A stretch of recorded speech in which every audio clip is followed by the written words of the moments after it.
Bangladesh cricket board ভেঙে যাবে। নতুন যে বোর্ডটা আছে সেখানে কেউ থাকবে না, হতে পারে নতুন কমিটি। সেখানে তামিম থাকবেন, মানে বোর্ডে থাকবেন।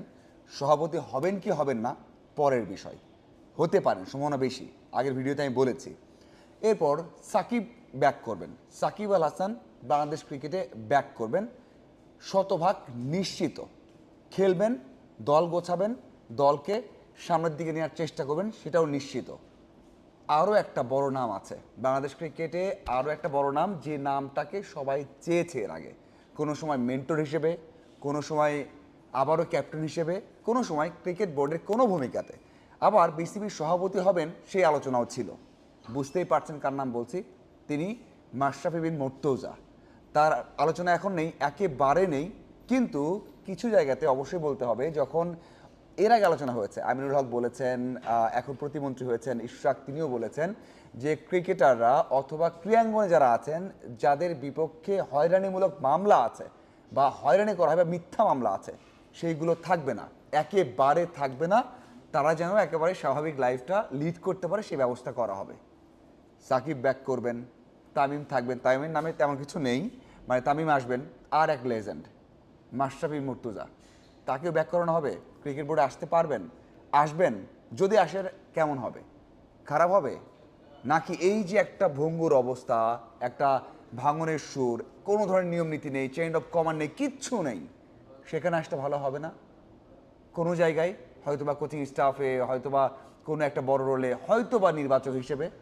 আমি বোর্ড পরিচালক হিসেবে দেখছি না, কারণ এখানে হয়তো রাজনৈতিক বিষয় থাকতে পারে। প্রত্যেকটা বোর্ডে রাজনৈতিক কিছু ইস্যুস থাকে, এখানেও থাকতে পারে, হয়তোবা সেখানে নয়।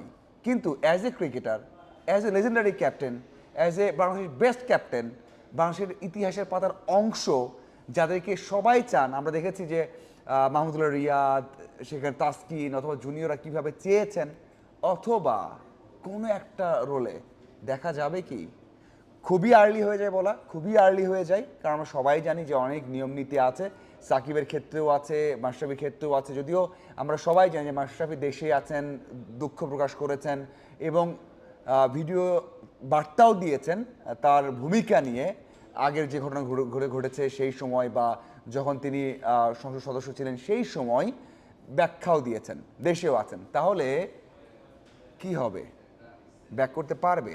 আপনি কি চান নির্বাচক হিসেবে দেখতে, কোচিং স্টাফে দেখতে, মেন্টর হিসেবে দেখতে, কোনো এক জায়গায় হয়তো ম্যানেজার হিসেবে কোনো একটা রোলে দেখতে চান? এই যে তিনজন লেজেন্ডারি ক্রিকেটার, পঞ্চপাণ্ডবের তিনজন, যে মেইন লিডার মাশরাফি, তাকে দেখতে চান?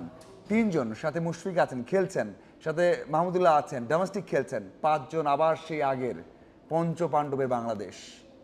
যদিও দলটাকে গোছাতে হবে, অনেক কাউকে দরকার আছে, কিন্তু হতে পারে না? হতে পারে, সেই আভাস কিন্তু আছে, এমনটা নয় নেই। এখন যখন কথা বলছি তখন হয়তো বা 5%, 10% হলেও সেই সম্ভাবনা আছে, কিন্তু আছে। যদি ওই রকম একটা ক্লিন ইমেজ, যেটা বললাম যে অনেক কিছুই থাকবে না, না থাকার সম্ভাবনা বেশি, যেটা মিথ্যা, যেটা সত্য নয়, সেইগুলো যদি না থাকে, তাহলে তো সম্ভাবনা আছে। এবং বাংলাদেশ ক্রিকেটের দরকার আছে, যদি এমন যারা লিডার, যারা চালাতে পারেন বোর্ড অথবা দল, তারা আসেন। এখন যে অবস্থা আছে সেখান থেকে উৎপড়ে যাবে। এবং সবচেয়ে বড় বিষয় হচ্ছে, এই ফেসগুলো, মাশরাফি, সাকিব, তামিম, মুশফিক, মাহমুদুল, তারা হচ্ছে সারা ওয়ার্ল্ডে পরিচিত ইন্টারন্যাশনাল কানেকশনের জন্য, সাথে হচ্ছে দেশের ভাবমূর্তি বৃদ্ধির জন্য দরকার আছে। তবে অবশ্যই অনেক কিছু রাজনৈতিক বিষয় থাকবে এখানে, সেই বিষয়গুলো সমাধান হলে আমার মনে হয় মাশরাফি ভালো কাজ করতে পারেন, সম্ভাবনা আছে। এবং সেটা ওই যে বললাম, মানে ডিরেক্টর রোল না, অনেক